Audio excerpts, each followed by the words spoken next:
వాళ్ళు ఎవ్రీవన్ అందరూ ఖచ్చితంగా శిక్ష పడుతుంది, దాంట్లో డౌట్ లేదు. మా నాయకుడి యొక్క ఆధ్వర్యంలో మమ్మల్ని ఒక తండ్రి స్థానంలో ఉండి అద్భుతంగా చూసుకుంటున్నాడు. కాకపోతే మా వాళ్ళు ఇప్పుడు సోషల్ మీడియా ఇన్ఫ్లుయెన్స్ ఎక్కువ కదా సార్. ఎవరో ఒకటి పెట్టి ఇట్లా జరిగింది అంటే అఫ్కోర్స్ జరుగుతుంటాయి పార్టీలో. గతంలో బూతులు తిట్టిన వాళ్ళు, గతంలో ఇబ్బంది పెట్టిన వాళ్ళందరినీ ఇప్పుడు అరెస్ట్ చేస్తారు, అంతేనా? అలా కాదు నేను అనేది. గతంలో ఇప్పుడు అరెస్ట్ చేయడం అంటే గతంలో అని కాదు సార్.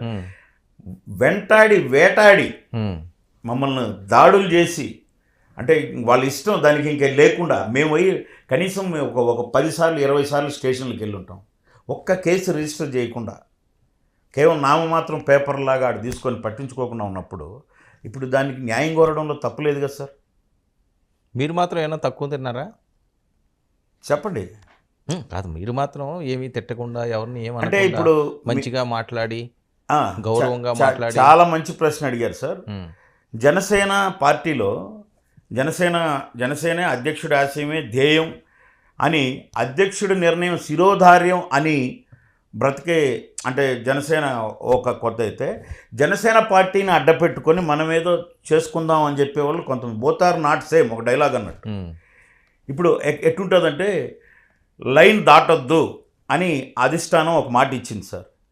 అంటే దాన్ని మనం ఏం చేయాలి? ఓకే, ఏదో లైన్ దాటొద్దు అనేగా తీసుకోవాలి అధ్యక్షుడి నిర్ణయం, అధ్యక్షుడు శిరోధార్యం. అంతేగాని ఎవరైతే లైన్ దాటుతూ ఉంటారో వాళ్ళే ముందు పెడతారు. లైన్ దాటొద్దు అన్నారంటే ఈయన కోసం పెట్టినారు అంటే ఎవడెవడు పార్టీకాడు ఆడి నియోజకవర్గంలో ఓన్ చేసుకుంటాడు.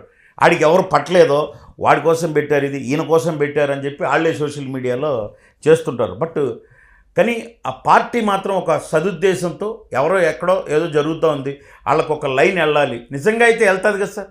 అధ్యక్షుడు ఆదేశంతో ఒక దాటొద్దని వచ్చినప్పుడు ఆ దాటేటటువంటి నాయకులు ఎవరైనా కావచ్చు, వాళ్ళు ఏ స్టేజ్లోనే ఉండొచ్చు, వాళ్ళకైతే వెళ్తుంది కదా. ఓకే, తాతంశెట్టి నాగేంద్ర గారు లైన్ దాటారా దాటలేదా? 100% దాటలేదు సార్. ఎప్పుడు నేను నా 12 ఏళ్ల వయసులో మెగా అభిమానిగా 6వ తరగతి నుంచి నాకు ఊహ తెలిసాక అభిమానించిన ఆ కుటుంబంలో 40 ఏళ్ల మెగా సంతకం నాది. నేను ఏ రోజు ఆ అన్నదమ్ములకు కానీ ఆ పార్టీలకు కానీ ప్రజారాజ్యం నుంచి జనసేన వరకు చెప్పినది చెప్పినట్టే 100%, అవసరమైతే ఇంకా ఎక్స్ట్రా చేసి ఇది ఫ్యూచర్గా ఆలోచించడం, అధ్యక్షుడికి పేరు రావాలని చూడడం తప్ప 100% లైన్ దాటే ప్రసక్తే ఉండదు. బట్ మీరు అడిగారు ఇందాక, మీరు తిట్టున్నారు కదా, మీరు బూతులు కదా అని, మీతో షేర్ చేసుకోవాలి వర్మ గారు.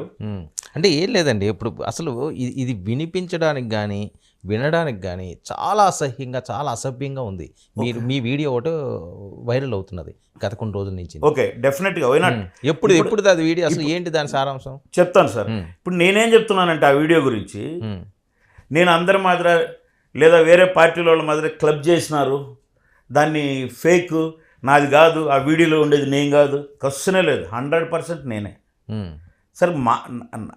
మాకు ఫ్యామిలీ ఉంటారు కదా సార్, మాకు బిడ్డలు ఉంటారు. మీరు ఇప్పుడు ఇన్ని రోజుల నుంచి చూస్తున్నారు, ఎక్కడన్నా మా పిల్లలు ఒకడు అమెరికాలో ఒకడు బెంగళూరులో ఉంటాడు, ఎక్కడన్నా కనీసం పాలిటిక్స్లో కానీ ఎక్కడికి మేము బయట రాని చదివించుకుంటా, ఇంట్లో భార్య బిడ్డలు.